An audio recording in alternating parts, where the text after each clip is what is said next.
Ako si Kabubog, masipag sa pangarap, dating magbubuti at ngayon junk shop owner na.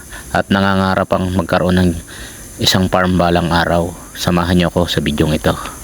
Yun nga mga kabubog, ay araw ng Miyerkules at sinamahan ko muna si Mrs. sa pagpapalaboratory test.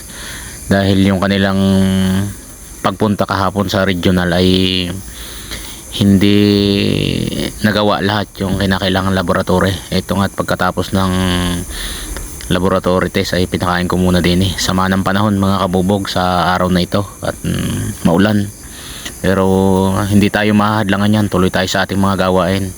Pagkatapos nga namin galing sa clinic ay bumiyahe na kami kasamang aking pamangkin.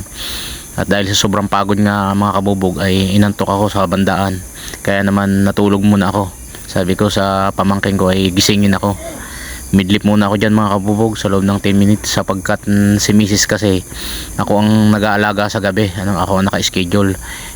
Yung hipag ko naman binabayaran ko para siya ang siya ang magbantay sa araw, kaya lagi akong puyat, maikli ang tulog ko. Katapos niyan mga kabubog, magkatapos namin mag-deliver ng bubog sa Tunawan ay nagkarga naman kami ng sulid, at ibibiyahe namin yan. At para pagbalik namin ay hahakot din kami ng bubog, magbabaklo din kami.